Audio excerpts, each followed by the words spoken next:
You know that feeling of a brand new beginning? It is completely intoxicating, isn't it? Every single day, someone wakes up and promises to entirely change their life. You know the drill, right? We're going to build new habits, master a really complex skill, launch that dream project, or finally chase down a long-held ambition.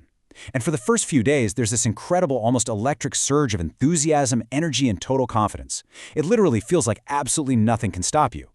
But what happens when that initial thrill inevitably wears off? Have you ever noticed this, maybe in your own life or just looking at the people around you? So many people are surrounded by these incredibly big plans, but they have very few actual results to show for them. Why is it that we have so much initial fire, so much passion, only for it to just vanish the absolute second our motivation fades? The moment things get a little quiet or a little repetitive, we just leave it all behind and go looking for the very next thrill. It's this exhausting, never-ending cycle we trap ourselves in. Step 1. You get that massive spike of initial enthusiasm. Then, sure enough, we hit Step 2, fading motivation, which leads directly into Step 3, quitting. And finally, just to escape the heavy guilt of quitting, we jump right into Step 4, chasing a brand new idea. The truth is, starting is the easy part. It demands almost nothing from us, except a fleeting little moment of inspiration. The real towering challenge has always been continuing when that motivation disappears. Now listen, you shouldn't be too hard on yourself here, because the world we live in heavily rewards novelty. Every single day, we're bombarded with new trends, fresh opportunities, and these flashy shortcuts promising us faster, easier results. Without us even realizing it, our attention is constantly being hijacked. Honestly, before we even finish one project, we're already daydreaming about the next one. Before we master one skill, we want to learn another. We abandon our efforts right before the harvest just to pursue something that looks a little shinier. And the result? A life completely full of beginnings and almost zero finish lines. But there's a hidden internal cost to living this way. It builds into something much deeper, which is the damage to your identity. Usually when we look at our graveyard of half-finished endeavors, we just feel a bit of passing frustration. But I really want you to think about this for a second. Maybe the real problem isn't the unfinished project just sitting there on your desk. What is the deeper psychological impact of constantly giving up on the promises you make to yourself? Well, here's the harsh realization. Your mind actually registers the surrender. Every single thing you start and then abandon leaves a psychological mark. It's not just about a task being left undone. It's that your brain is literally keeping score. Slowly, subtly, you start to doubt your own capabilities. You make a promise to yourself, and deep down, you don't even believe it anymore. You lose trust in your own word. So the absolutely crucial point here is understanding this stark contrast. Look, an abandoned project is just a minor inconvenience. It's maybe a slight waste of time, right? But a damaged identity, the true danger is that the habit of quitting stops being something you do, and it morphs into a core part of who you believe you are. The problem is no longer the failed task. It's the identity you're building as someone who simply cannot finish things. So how do we break out of this cycle? What truly separates deeply fulfilled, successful people from chronic starters? Well, it requires us to embrace the invisible phase of growth. People so often believe that success is just about talent, intelligence, or maybe just dumb luck, but the reality is completely different. Culturally, we are utterly obsessed with immediate, visible results, but all true transformation happens through invisible root growth. Think of it like a tree. Before a tree can ever bear a single piece of fruit, it has to spend an enormous amount of time and energy strengthening its roots deep underground, completely out of sight. Any profound change in your life works exactly the same way. But man, this underground phase is incredibly tough. You end up studying without really mastering the subject yet, you train at the gym without seeing any visible evolution in the mirror, you work intensely hard, yet the results seem painfully, almost insultingly small. And this is the exact moment when the vast majority of people throw in the towel. They confuse the absence of immediate results with a lack of capability. They assume that just because they can't see the fruit, the roots must not be growing. Which brings us to a fundamental concept, the discomfort of learning. This is simply the natural friction you experience when you're developing any new skill. Finding something difficult does not mean you're on the wrong path.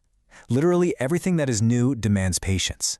You aren't born knowing how to play an instrument, or speak a new language, or run a successful business. Discomfort is a mandatory requirement for mastery. If you can just accept this friction, what feels totally impossible today will inevitably transform and become completely natural to you over time. Now, we do need to be incredibly careful here, because there's a massive caveat to this whole never quit philosophy. We have to face the sunk cost dilemma.